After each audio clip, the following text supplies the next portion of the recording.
Hey, I'm Nick DiMatteo, and welcome to Music is Not a Genre, interview edition number 22. Thank you, as always, for watching and listening. Don't forget you can support this podcast at patreon.com/musicisnotagenre or anchor.fm/musicisnotagenre if you are more into the audio version. My public hub is youtube.com/Nick DiMatteo.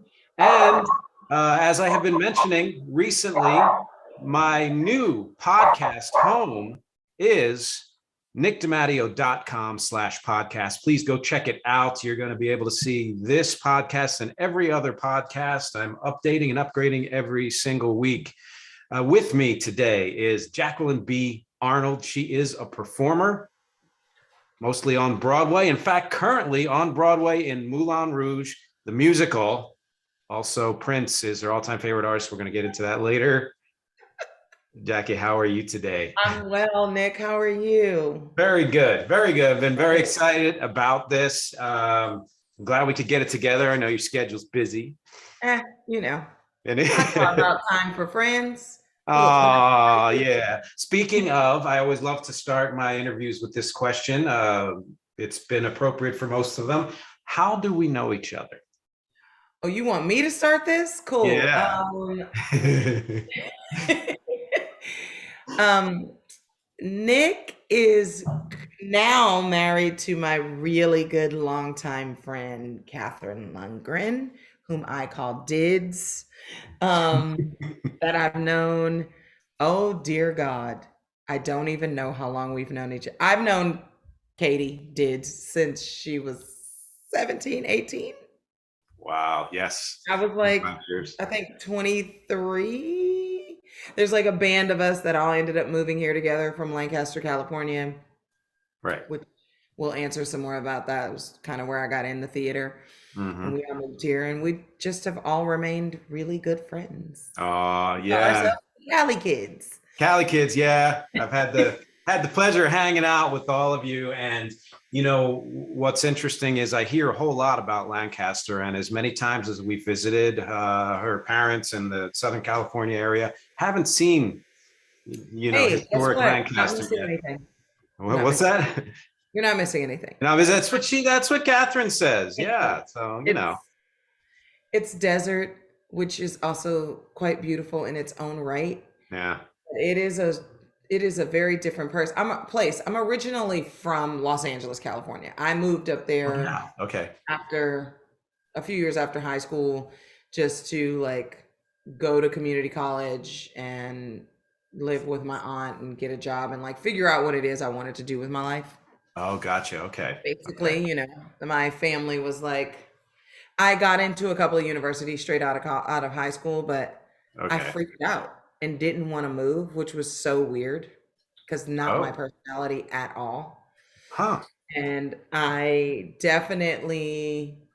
had a boyfriend at the time that I was like, I don't want to leave, just dumb girl. Yeah, of course. In love. Yeah. 17, 18-year-old. Mm-hmm. And so I had a job and all that. And my aunt was like, yeah, you can just come stay up here. But you have to go to school. And funny enough, that's what sparked my love interest with musical theater. I had never done musical theater prior to that. Oh, wow. Okay. Well, two things, because this is exactly where I want to lead. One is, for those of you, especially who are only listening, we both have dogs, and they're going to make some noises. Yes. And so you've heard Jackie's dog barking. Yes, Rocco. That's right. And my dog, Olga, when she drinks water, it sounds like a washing machine. So enjoy that. Yeah. Thank you, Olga.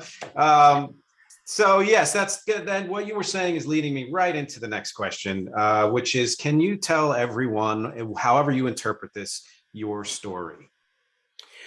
Okay, sure. So like I was saying, I moved up to Lancaster, California, and I was about like 22, 23 years old. And I went to Antelope Valley College, and I was like, let me just try, along with my general ed classes, let me just try some other stuff that I was interested in. I'd always been interested in performing arts. I went to Bancroft Junior High School and Van Nuys High School, both under performing arts magnets.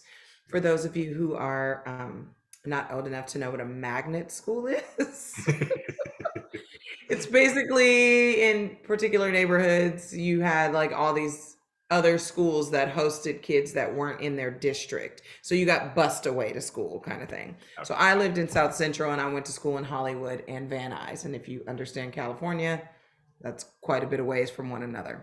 Oh, okay. Um, so I ended up moving up there, and honestly, I met Katie in a dance class, funny enough, and she likes to tell the story of I'm in this dance class and I wore these it's funny I have on red and white today.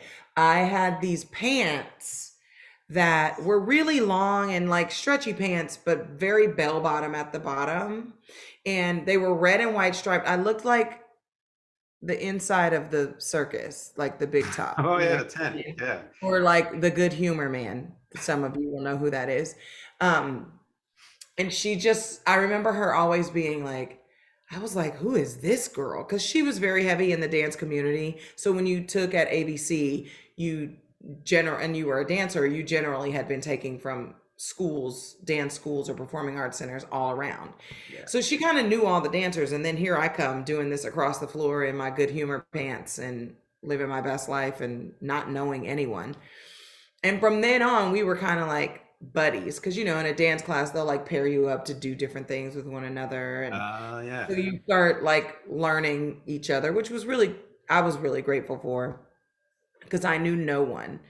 Like I said, I was living with my aunt and uncle. So they didn't know any people my age, you know, let's be real.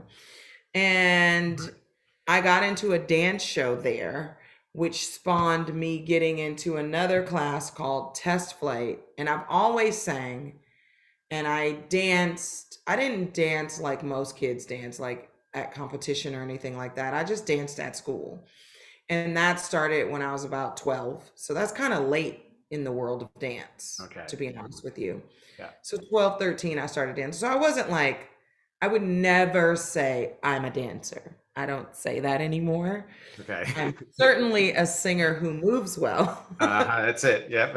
And while, you know, that got me into another class called Test Flight, which was like this band, almost like a garage band sort of class. So it was just a bunch of us that got in there and sang different songs and covers. And that's where I met other Cali kids, Heather and Crystal. Oh yeah. And turns out all of them, Heather and Katie, have been friends since like birth. I have no idea how long, right? Yes. Yeah. And they somehow in that we all started doing the musicals at school. And that was my first time ever getting involved in musicals, which also makes me kind of a late bloomer in the world of musical theater. Because I mean, what did I say? I was like 22, 23 years old. Yeah. These kids had been doing this their whole lives. Like, I didn't know musicals at the time. Like, Rent was the most popular musical. And I basically was like, I mean, I've kind of heard of it, but only because I'd been around all of them. I knew nothing about it. So, cut to Katie was very deep into learning photography back then, and we all would hang out, just college kids. Like, this is such college life. And we would hang out. She had an apartment with this guy, Chris, her friend Chris, and we were all just hanging out over there. And we were playing around with her camera, taking photos and stuff. And then one night, her mom called at like, it had to be like midnight or later. And she was like, they're having open call auditions for the tour of Rent, and Jackie needs to go. And we were like, I mean, okay, you know, you're a kid. You're like, I have zero fear. Sure. Yeah. And Katie, my hair was bleach blonde, like like blonde, and it was a bob, and I had approximately this much roots of just jet black hair. Oh wow.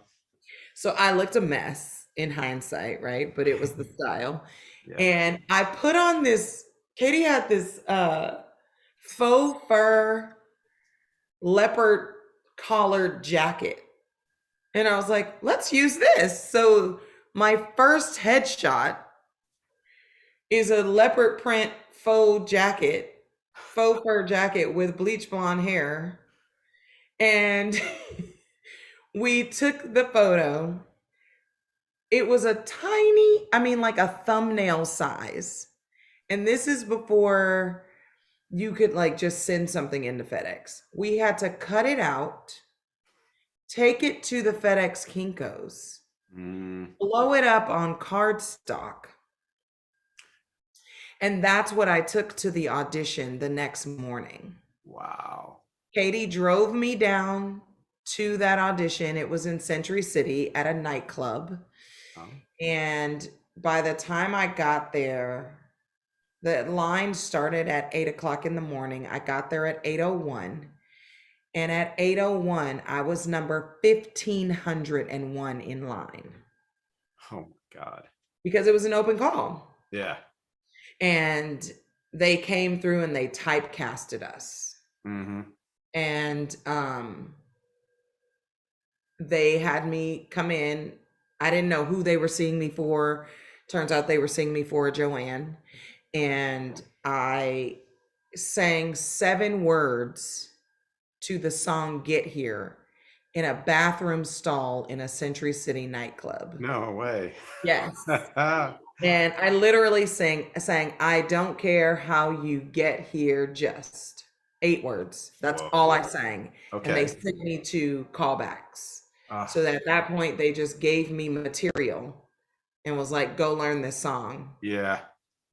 And I feel like I like had to come back the next day or something. And I like crammed all this Rent music in my head in 24 hours or less than that.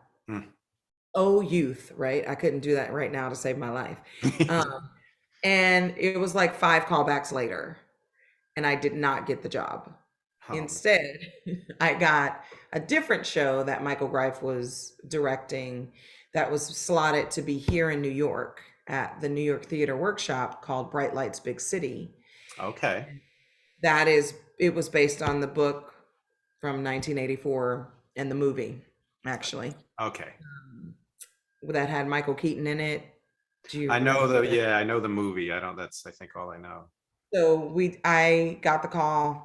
I was working as a waitress at Applebee's. I saved all my tips. I moved here with like a lousy $3,000 in my pocket or something. Oh my God. And I came here and I did that show, and it was not well received. Yeah. It was open, I don't know, combined with rehearsals and everything, probably a month and a half. Oh, wow. And reviews were terrible. But this happens, like, don't let this be a discouraging moment. This happens. Yeah. And so I packed up my stuff. I was working at a place called Cafe Europa here. And one day I just went home. I was like, I'm going home for vacation. And I packed my stuff. And while I was there, my manager at Cafe Europa had decided that he didn't want me to come back. Not in a negative sense. He was just like, New York sucks. That's what he always thought. But he was a New Yorker. He was born and bred, and he didn't like it. Yeah. And I was like, I don't feel that bad about it. And he basically replaced me at the job. And the day that I was meant to come back, Katie and our friend Danny drove me to the airport. And at the airport, my bag, the computers were down, right? My bag was too big to fit through to get it gate checked. And at that moment, I was like, okay, fine, then I'm not going back. And luckily, they were still sitting outside at LAX, deciding what they were going to do. Yeah. I walked out there. Mind you, everyone, this is prior to cell phones. So literally, this was all just serendipitous, like how it was supposed to go. So I walk out there. They're still there. We throw my bag in the back of Katie's car. And we took off and went to Mexico for 4 days. Huh. Nice. We just drove to Mexico. And we were like, whatever. Danny's mom Oh, was like, yeah, you guys can use the credit card. It's fine. And we went to Rosarito Beach and hung out. She has much more detail about that. Katie does, because okay. that we got drunk. I cut her hair. It was a bad moment. I've heard things, Love to I hear cut her hair more. with children's scissors. It Oh, was intense. wow. That sounds And like then Mexico. Yeah. finally, they called me back and I did Rent. I ended up going on tour with Rent. Oh, man. And it Wow. kind of snowballed, and I've been in this profession ever since. So after all that with the 5 callbacks and you didn't get the part, and then they had somebody drop out, I guess, and you were kind of an alternate or Yeah, like well, someone was their contract was up oh, okay. Yeah. on the road for the tour, and so they had me come in, re-sing really quickly. I flew back to New York, re-sang, did the thing. By the Mhm. time I got home that night, it was like a 2-day turnaround. They were like, "Can you be in Chicago next Wednesday?" So I only got like 5 days to get my life together, and Just go. never have I ever. Also, being a native Californian, I didn't really have a coat. Like, Right. I didn't have Oh, proper boots, and it was dead of winter in oh my Chicago. God. So think about that. Oh, forget it. Yeah. Yeah, it wasn't cute. Oh I mean, at man. least I had lived here, so I had sort of some things, but it wasn't like what I needed for there. So needless to say, my first paycheck went to necessities of a warm coat and good boots kind of thing. How long Yeah, were so I you just on tour? with Rent, I was on tour for almost 2 years. It was like a year and 11 months. Wow, Yeah. man. And I, talk about that's was this like 97 that this all came about? so that was 98, 99. No, that was like end of 98. Yeah, I Okay. joined December of 98. And so into 2000, we closed in San Francisco like June of 2000. Oh, wow. Wow. Something like I that. I I have terrible memory, but I they had auditions in Philly for Rent. Uh-huh. I feel like it was a couple of years before, might have been around that time. Then I was living in the area at the time, and I stood in line, did the whole thing, auditioned for. I couldn't even tell you what role. I sang like Definitely a mark. you know, I'm You're okay. I'm so sure. And I think I sang like a part of Amazing Grace or something like that, and they were like, "Thank you," and that was about it. But so I feel like yeah, you yeah. got the you got the hook. That's good. I did the thing. Yeah, I yeah. crossed. They So, definitely wanted raw talent back then. oh man, I mean that's awesome. So, what happened after your tour ended? After Rent, and I honestly, correction on the date, I think it was 2001, because I then came home, got an apartment, and I remember I hadn't been home very long when 9/11 happened. So I came back, I had an apartment in Topanga Canyon. Um, and I really was trying to like chill and take my time. I didn't know what the theater scene was like in LA. Okay. And while there is a seed for it, it isn't at no it's nowhere near as vast as it is here. Yeah. Right. And I had an agent, but they were based in New York. So I was sort of self-submitting and looking on backstage and what have you at the time for myself. Yeah. So I went on a few auditions, but I was just hanging out. I was just being an adult who had a young adult who had a little bit of money in her pocket, and I didn't know what was going to happen next. And then I got a call to come to yet another open call from a friend of mine for the musical Hairspray. Oh, And by this point I was equity. So I was a union member, and I right. remember them being in line, and they're like Channel 2 or something was filming how massive this call was for this hot new show, right? Yeah. And it had just swept the Tonys, so now the tour was going to go out. And they were like, if anyone is any sort of union affiliation, you have to step out of line. And it was like 40 people, and I just was the only one who stepped out of line. And that kind of puts you apart from people in a way. Like, Uh-huh. And they were like, "Oh, who's she?" kind of thing. And it was like, I was like, "Nobody. I'm in line trying to get a job like y'all, you know." Right. It got even more awkward because the casting director who'd casted me in Rent and Bright Lights, he was actually the casting director for Hairspray. So he Wow. like peeked his head out and he was like, "Jackie Arnold, what are you doing in this line?" And he just brought me inside and handed me more callback information and was like, "Come back looking older, like borrow your mom's clothes, do whatever," because I was in for a motor mouth. Okay. So that kind of snowballed as well. I like ended up being on Hairspray. Oh my God. I played the character Lorraine, who was the first understudy for Motormouth Maybell. Okay. And I did Hairspray from on the road from 2003 to 2006. Ooh. And then I left the road and went and did the 6 month stint in Las Vegas. Oh, wow. Okay. I was there through early part of 2007. And then I came back to the city. And I was here for quite some times doing regional gigs. I didn't get my first Broadway show until 2010. Okay. And this is only my second Broadway show, like on Oh, Broadway. so this is just something you said a little while back. Considering, the where it took you and where you are now, I find very interesting because I've been in and out of musical theater my whole life, and I feel like it was something that I had to come to terms with the fact that it never really gelled for me as my primary, like that's not really where I wanted to focus my energies and all of that stuff. And regardless of whether or not, there's luck or you get a part or you don't get a part. And what I found was so many of the people that I did musicals with, and my last musical was like 6 years ago or something, are so immersed in that world.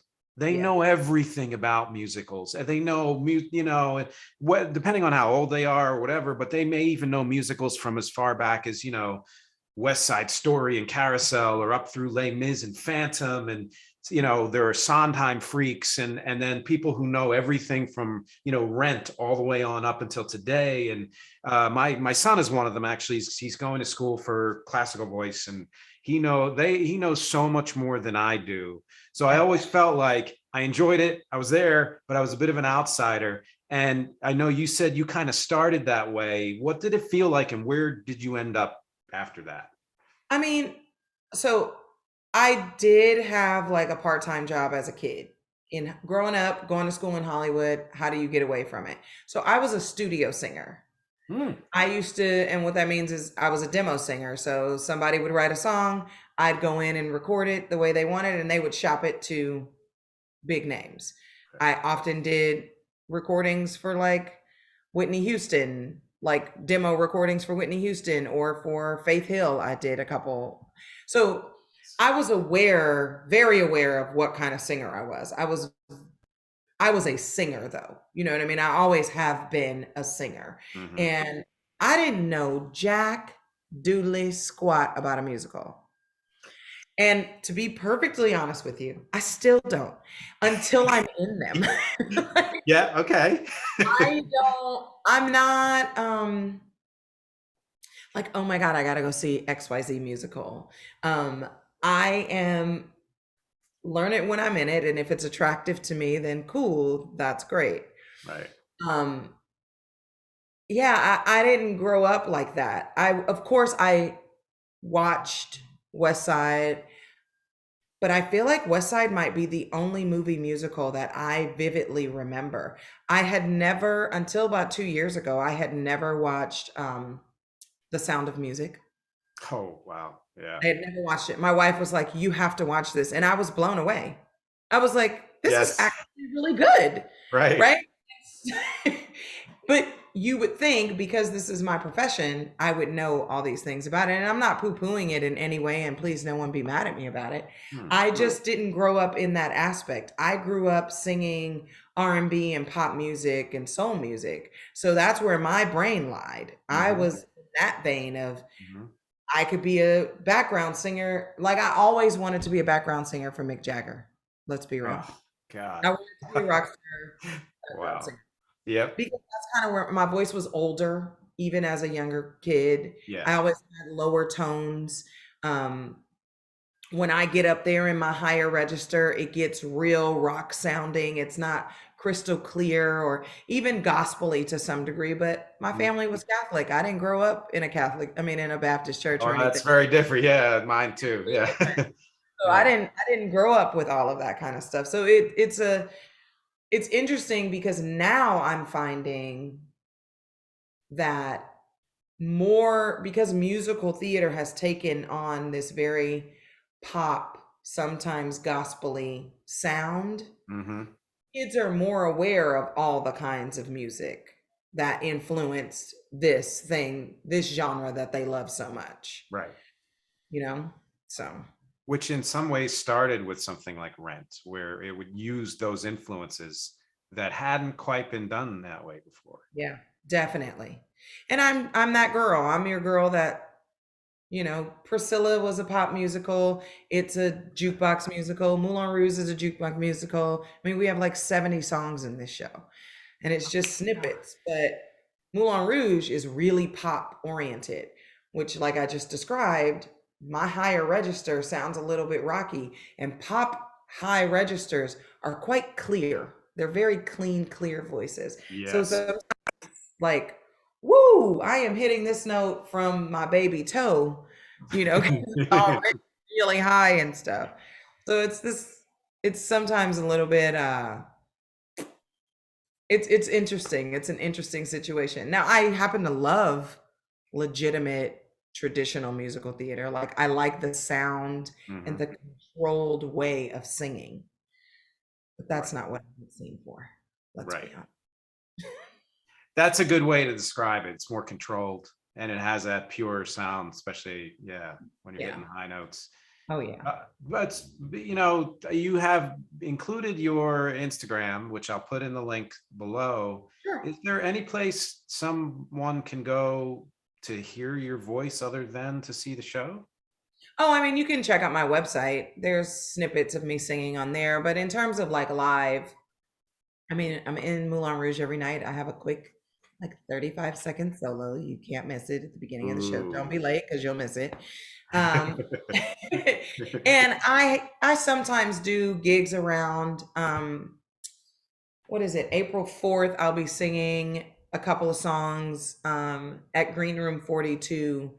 One of my castmates does a live warm-up session every day, and Oh, it's spawned into this live performance. It's called Ricky Live Live. oh, nice. Okay. It's Santiago in the show, and I think there are still streaming tickets available. There's no more in-house, but you can stream it. So I'll be singing a few songs there with him. I don't have any dates of my own just yet for this year, For but dates, meaning solo shows or things like I mean, or I do ensemble them. shows? Yeah. Yeah, because I've seen you in some of those, streaming and live, and yeah, awesome. Let's. I want to get back to your history. So you took us up to 2010, Yeah. and that was when you said that your other tour ended. No, you said 2006. No. So 2010 is when I started Priscilla, Queen of the Desert, the Okay, musical. okay, And that trajectory was like the year before I was going to move back to California. I'd had enough of New York. I was tired of struggling, all the things. yeah. And then I crunched some numbers. And you guys, I hate to be the bearer of bad news, but it was actually more expensive for me to move back to California. You had to have a car, you had to pay for gas, and you had to pay for your insurance. That's And crazy. that alone was like an additional $900. Yeah, that's the number we always throw around. Yeah. Yeah. So I happened to see the call for Priscilla, Queen of the Desert, which I was a massive fan of the movie, always have been. Great movie. Yeah. And um, they posted on the Equity site, and I was like, I have to be seen for this. And I luckily still had an agent, but also they were only based in New York. So I flew back, I got my call in, and I went in there to get that job. there is something to be said about determination and tenacity in this business. Mm-hmm. That kind of focus is very different. And so I did that until 2012, and that was my Broadway debut, which was probably one of the coolest ways to make your Broadway debut. I mean, we came flying in from like 30 feet in the air, looking like these crazy alien angels. I wore like a 3 foot high, this color red and purple wig that was just like a tower on my head.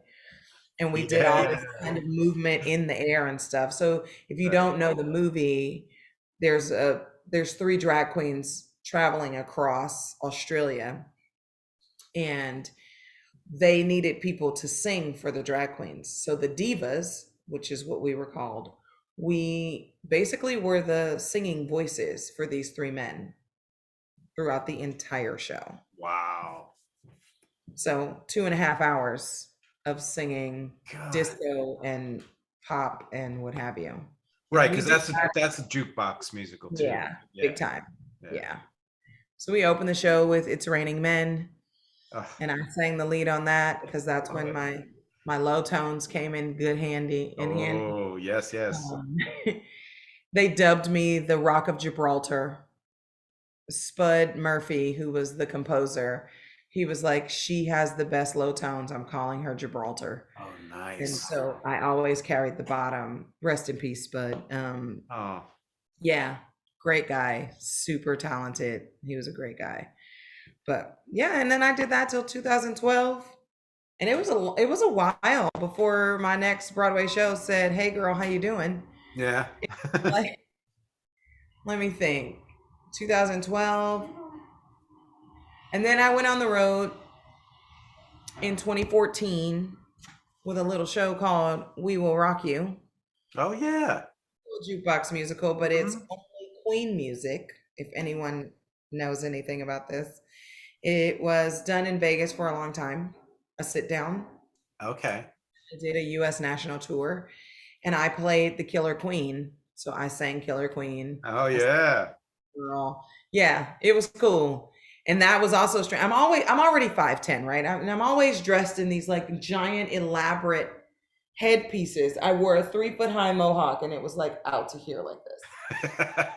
Also red. I think people think I'm a good redhead. I don't know. It was funny. And like 6, 7 inch heels. It was so insane and giant. And I did that for about a year. And right after that, I came home and I was here to New York, and I was doing a show called Mighty Real, which is also a jukebox musical based around the late singer Sylvester. I was going to ask you that. Yes. Because that's the first, when you said those words, I'm like, Yeah. is it that song? Yeah. Yeah.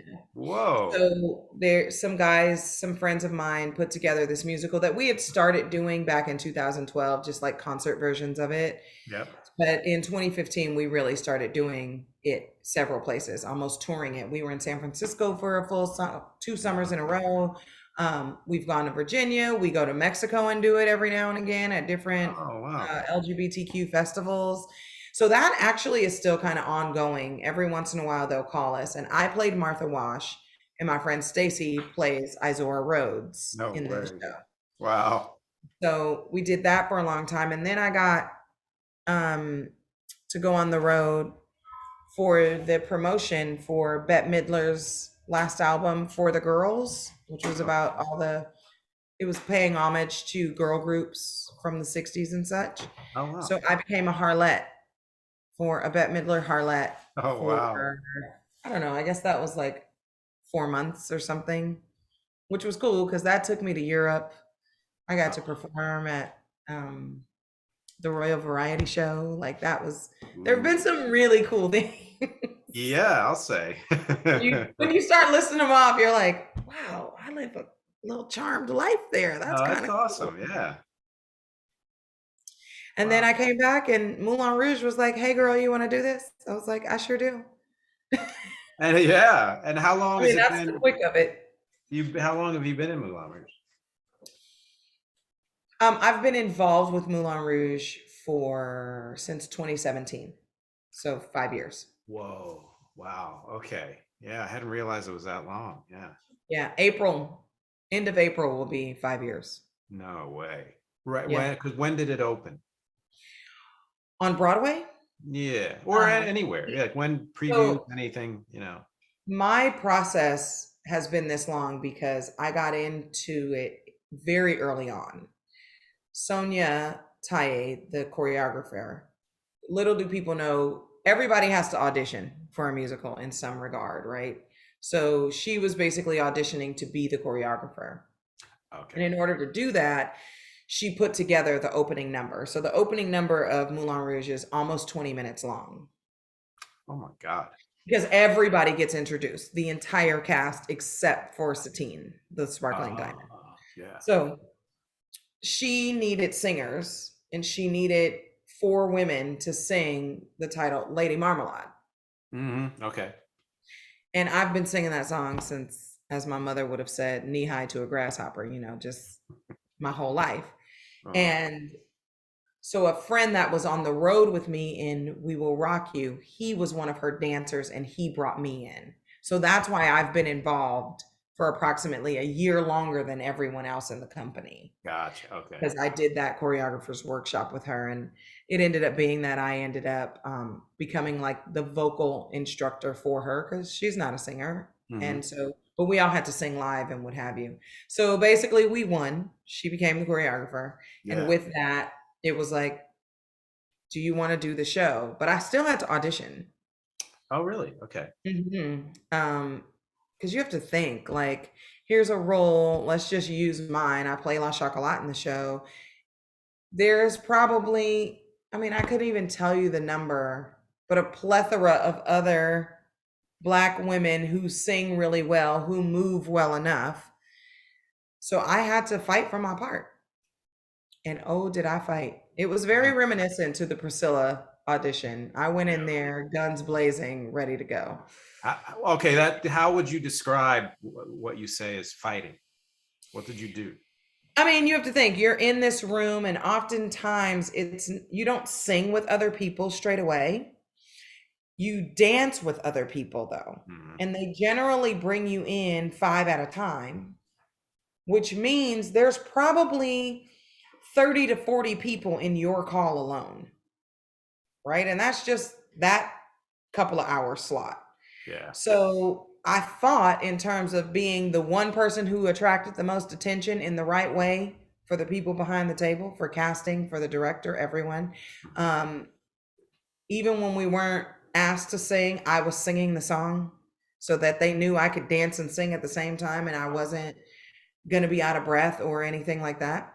And Mm. then when it was free movement time, you can't be shy. And because it's the Moulin Rouge, you have to be body secure and body positive in some regard, or at least find something about yourself that feels sexy and sensual. Right. So, I don't really have that kind of, my body insecurities have thankfully began to diminish in my life throughout my life because I've certainly had issues growing up trying to be a dancer in Hollywood, California. You know what I mean? It was just there. Yeah. And so that's the kind of fight you go for. And then when you get in the room and it's time for you to sing, you sing your ass off is what you Hmm. do. Okay. And a lot of times these auditions, they're just really trying to see if you can take direction. Yes. Right. So That's they may ask you, let's lower this or let's pitch this a half step higher. You do the best you can. And there is a part of it that you say, okay, we're getting out of my money zone here, out of my money notes. But you yeah. figure it out. And I do have a couple of lines. And so for this character, I made him as sassy as possible. And Nice. that was So so and I think this is good. This is a good illustration for anyone out there who is auditioning too. I remember when I first started way back, I used to think of auditions and even to an extent rehearsals as places to work things out, like, oh, I don't need to go all the way to this distance or there. I just need to show I can do something. But if you really want a role and if you want one in something this prominent, especially, you have to treat an audition like you're already there. You're Yeah. on stage, you give it everything that you have. Yeah, definitely. It is. I still learn every day, right? Every time I do the show, the other night, Sunday night, I realized something was happening that's been happening every day Okay. for 4 years. All right. And I finally saw it and I was like, oh. And it also changes when you get new company members in. So like we have a new Ziedler. So my lines to him, because he speaks a certain way and his intention is driven in a different manner, my lines are said differently than they were with Danny. Eric and I have a different kind of rapport. He's a little bit younger, so we have a different um relationship between Ziedler and La Chocolate on stage. Mm, It's more on par with one another, where when Danny played it, he was not older, but just more seasoned. He'd been there longer. yeah. And so I did have, while the intention of the repartee with one another was the same, the way I went about it was different. And that's what happens in auditions. You have to not only sell yourself and go full throttle as though the part is yours, you also have to be open to maybe looking at it a different way. And that kind of brings me to, nowadays we do a lot of this Zoom Yeah. session auditioning or self-taping. The upside to the self-tape is you can redo it. You can do it a few different ways and send it in. But there's nothing like that immediate, visceral, what comes out of you in like it is in the room. There's nothing like that. You can't take it back. So you have to commit to it and go for it. Mm. And I prefer that, because also it's one and done, and you knock it out and you go out and then you take yourself to a very expensive wine lunch. So you feel good about yourself. But Beautiful. yeah, that's what you do. That's what I do when I have an audition. I'm like, today's a treat day. Treat myself. Because you're your product. You're putting yourself out there like that. I love that though, because that is, whether you're getting paid for it or not, that's part of your work. So why not say you just did something great and you deserve a little treat, Yeah. Yeah. You deserve that reward. I have found that because I tend to be a studio rat, that initially this experience has been great for me, because I do all my voiceover and on-camera auditions and even some singing, and just do it from here, and I know how to work everything.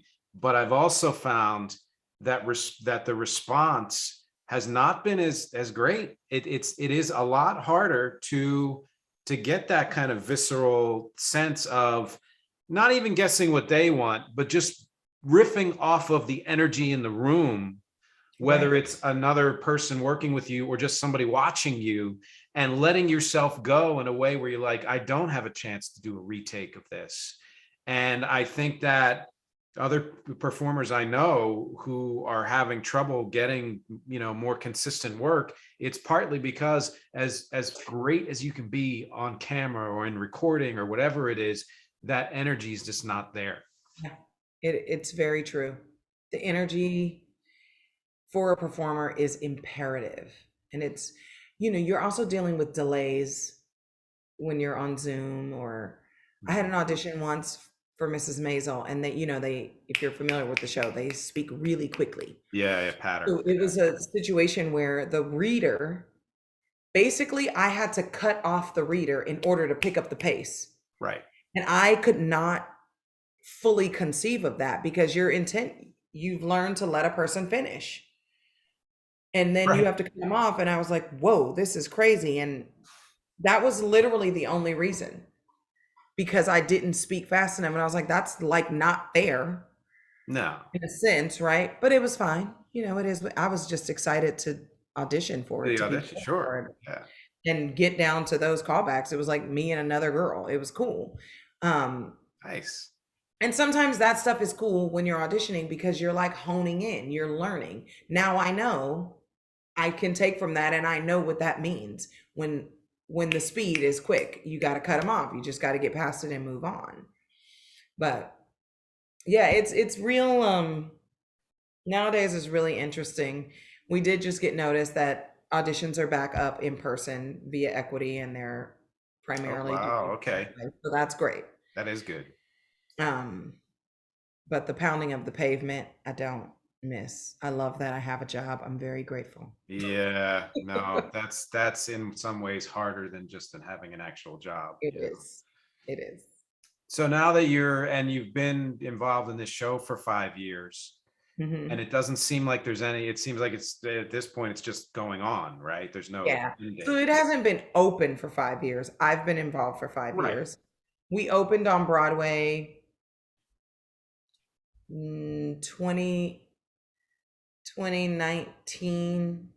I want to say March 2019. Okay. No, that can't be right. Maybe it was September 2019, because when the pandemic happened, we hadn't even made 6 months, Okay, yeah, that sounds right. right? So now come April 24th, we'll make this chunk Broadway point 2.0, I should say. Hmm. This is our first 6 months. So in a show that's been up and functioning for 5 years, we're just now making a full year of performing Oh my on God. Broadway. Wow. I didn't even think of that. Jeez, Yeah. it's amazing. Yeah.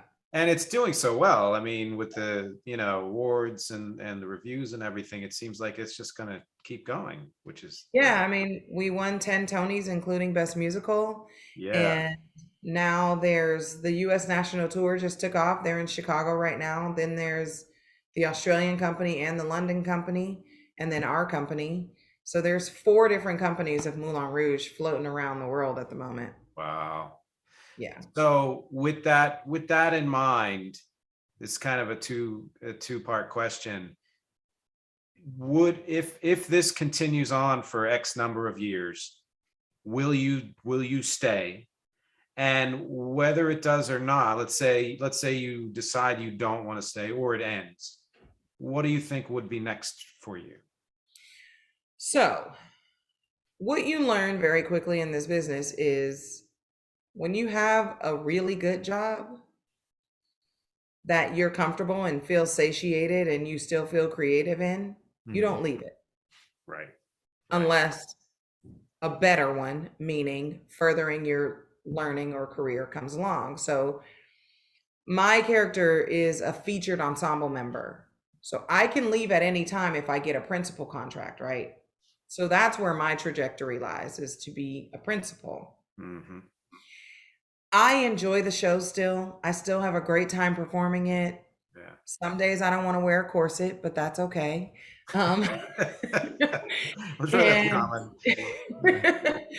and so I don't have any intentions on just packing up and leaving because of a length of time that I've been in something. That's not a thing I do. Yeah. Also, listen, the cost of living is high in New York, and this affords me a decent lifestyle. Hmm. So there's that. There's the money aspect of it, but I am a strong proponent of never do a job strictly for money. You will be miserable. It will not satiate you creatively. Um, so it's good that I still feel and have some sort of verve and energy behind doing my performance every night. Yeah. Um, if I were to leave, it would be for a principal contract, or I'm also trying to break into the body positivity modeling aspect, Oh and yeah. especially as a woman in her late 40s, you don't see a lot of my representation out there. Right. So I'm trying to get involved in that, and if that were to come along and all of a sudden they're paying me 10 grand to shoot 3 times a month, then yeah, I might walk away from doing kicks and squats on stage every night, but that isn't the case just yet. All right. But that's a lot of clarity because you know that you're enjoying the job that you have now and that it would take a certain kind of job Yeah. to move you along from that. That's a great place Yeah, to and go. I keep creatively, my creative juices flowing. We have a separate business. My wife has several businesses. She's very entrepreneurial. Yes. But together we have a business called the Kitchen Chemists, which is a cannabis topicals company. So I make body butters and bath bombs. And we started it with a flagship product called our muscle rub. It's our self-care salve because I got injured, like I hurt my knee, and I didn't want to smell like a geriatrics ward smelling like Bengay on stage and stuff, right? So, and cannabis is helpful for everything. I mean, we can get political, and this is why Do Big it. Pharma doesn't want it to be as prominent and passed and the laws and what have you. Yeah, the money. So we are strong cannabis users of all kinds in this house. And what people are realizing now is the CBD component of it tends to help with inflammation as well as your anxiety and what have you. So I always need anti-inflammatory.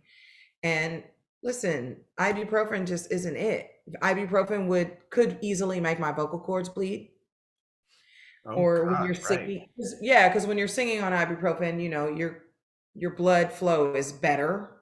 It Right. flows faster, but you could pop a vocal cord or hemorrhage or even just a blood vessel, and therefore then you can't sing anything. Yeah. That's not great. So I created this rub because I needed my knees to not be swollen.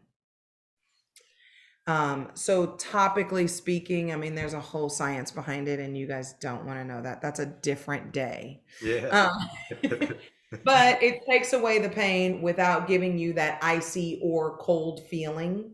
I Yeah. mean, icy or hot feeling. And it just all of a sudden nothing hurts. You're just like, oh, I can function like it's a good day. And that's because your inflammation has gone down. And you reapply. It smells really nice. It just smells like Christmas. Well, I want to say two things about the one aside, which is about 10 years ago, I did that that vocal cord thing happened to me. And I could sing within a certain range still, but it took about 6 months to discover what it was. And it took me about 3 years to get my full range back. So those kinds of dangers are real. But I am a sometime kitchen chemist user, and especially that salve.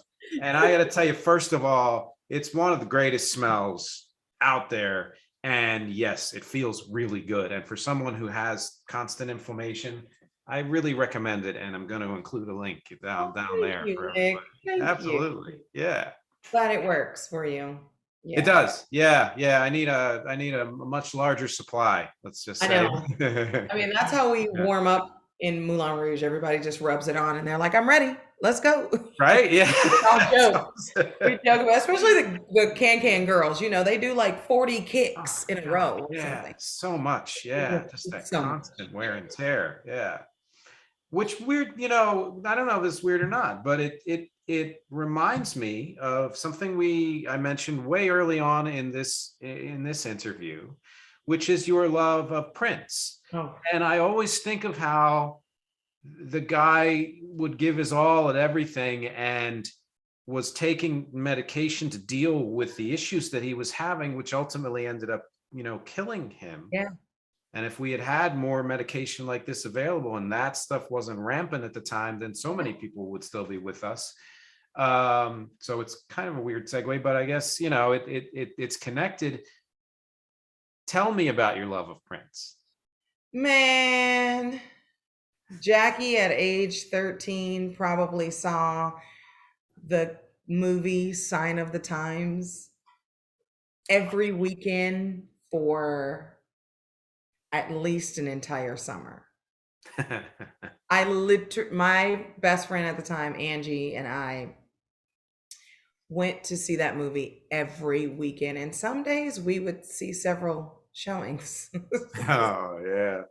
um, of course, I loved Michael Jackson, right? I had Michael Jackson on my walls. In my fifth grade, you take your pictures, picture day. My mom was a single mom, and I went to school, and I had this very cute little blue and white dress on.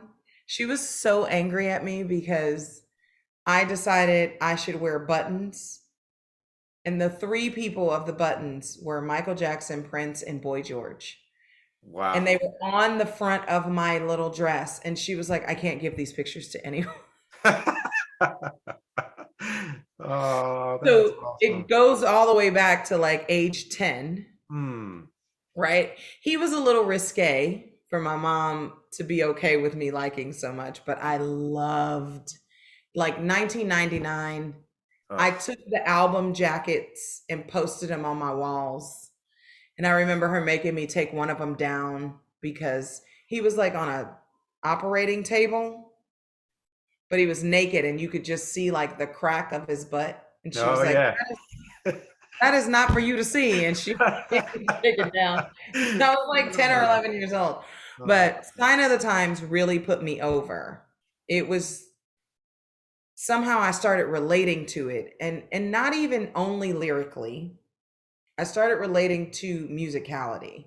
mm, The actual song Sign of the Times, the beginning of it, the do do do do, you know what I mean? that's Like it. that felt like a whole story was about to, if you equate it to musical theater, that was the curtain rising for me. Mm, mm. And I remember feeling that feeling. And then as I got deep into it, I mean, my ultimate, this is going to be kind of weird for people, but my ultimate favorite Prince song is actually Starfish and Coffee. Yes. Oh my God. Yes. And in junior high school, like I was so that I actually did write graffiti on all the bathroom stalls. I also thought I was gonna grow up and change my name to Daisy Africa. That's what I was gonna Oh do. no. Oh, that's So great. I would draw like daisies and hearts and you Oh, know stars and shit everywhere. And it was just my whole I really related to the story of Cynthia Rose and being kind of on the outskirts, non-matching anything, just being a little in her own way kind of thing, like doing her thing. yeah. And it just like spitfired from there. And then I remember getting, I told you I was a demo singer Yeah. around those ages, like 14, 15. And Oh, one of the engineers, he got a hold of the Black Album. oh yeah. Yeah. And that was the album I was like, what am I hearing? I don't know what I'm listening to, but it turns me on in all sorts of ways. Oof. Like I remember hearing Bob for the first time Oh and yeah. hearing him say, I'm gonna misquote the lyric, but he's like, spell it forward, it's the same as backwards. And I was like, but that's genius. Like I was like, of Yeah. course it is. And he was like, Yeah. Bob, ain't that a bitch? And you're like, yeah, this mofo's name is the same. Any way you look at it, he can't be nothing. I was so cerebral, like trying to be up in there like Oh that. yeah. Oh, that's awesome. And Yeah. it just kept going and going. And I mean, you can't, I don't claim to be the most well versed on every aspect, but my love is so deep. I've never cried when a celebrity died. And when Prince died, I was in tears and Mhm. seriously depressed. Yeah, there are some deaths that you just can't ever really get over, and that's one for me for sure. You It know. just didn't make any sense. No, no, Yeah. because he was like eternally young. You know. Yeah.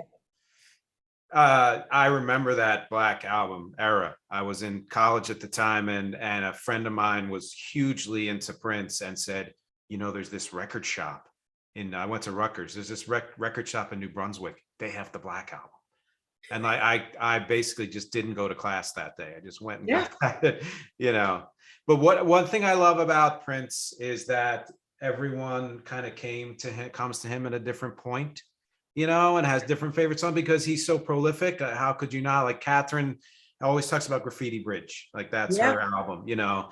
And for me, I remember 1999 and like Delirious and all of that. But it wasn't until I heard When Doves Cry where I was like, how could somebody put out a single without a bass line? What is he doing right Yeah. now? Like, holy shit, you know, and from that album, you know, Purple Rain just pouring over, it's right there actually, pouring over the lyrics and wanting to play that part backwards to hear what he was Yes. saying and all of this. I was hooked from that point on and all through that kind of like psychedelic period in the 80s with the, Mhm. you know, like that's one of, I think that might be my favorite era of his. And that's, you know, from that through Sign of the Times. And in the pandemic, 2020, I did like a whole Prince set acoustically Mhm. as a live thing, and Starfish and Coffee was in that set because I couldn't not do that song. Man, the other day at work, Eric Anderson, he plays Ziedler. He came out and he was just kind of warming up, like saying the lyrics, and I wasn't even dressed. I ran out with my corset half on and I was like, I don't understand. You know that song? He was like, yes. And then one other person, Sky Bobby, comes over and we're like in a full chorus, the three of us singing it. Oh my And the God. cast goes, what is that? And my whole heart broke. But I was What? like, you guys, why don't you know this song? And they're like, we just thought you guys were riffing on each other and happened to somehow the same word.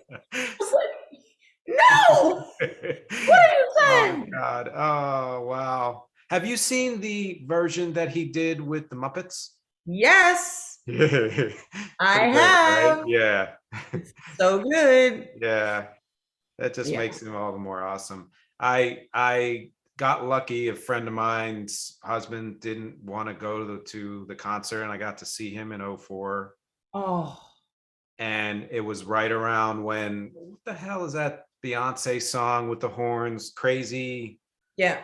Crazy in Love, or Yeah, Crazy in Love, right? yeah. Crazy, No, yeah. that's a different one. Crazy Right Now or something. Yeah, Crazy. I don't I know don't the know. title of the song though. He did a live version of that, and I was like, oh my God, that's incredible. The whole Dude, concert. that's And then my greatest. That's one of my greatest regrets. I never saw him live.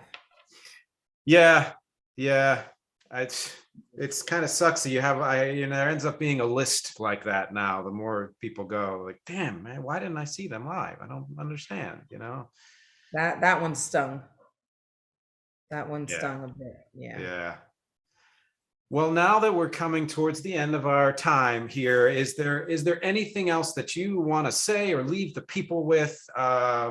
I have links here that they can all explore, but I hope everyone does, because this is an amazing person who does amazing things, both on and off stage. What do you want to tell everyone before we say goodbye? I don't know. Like, I get all hippified and shit, and I'm like, Good. just love one another, man. Like, stop. There's so much going on in the world. You gotta find, you gotta work really hard to find the good, and it's worth it. You know what I mean? Like I was saying about my creativeness, we do this other business because it makes me feel really happy to have, my witchery. I have pots boiling, and I may as well have a cauldron kind of thing, and I'm doing 1,000 things, and and musical theater is happiness for me because there is that immediate gratification of the audience and the applause, and so I get to live this life that exudes a lot of positivity and a lot of happiness on a daily basis. And honestly, I'm just using this to say that's my wish for everybody. Ah, Find God, it. Just that's find it. wonderful. That's wonderful. I couldn't ask for a better ending. Couldn't ask for a better message. Thank you for spending all this time with me. Yeah, man, no worries. And My thank pleasure. you. Oh yeah, yeah. It's been a pleasure through and through. And thank you to everybody for watching and listening. As always, I hope you explore all of the links below and get a chance to see Jackie live too. Amazing. And as always, my objectives here: music, conversation, and connection. I hope we fulfilled them. I know I felt like I did here with Jackie. And thanks again to Jackie and to everyone out there. And I will talk to you next week.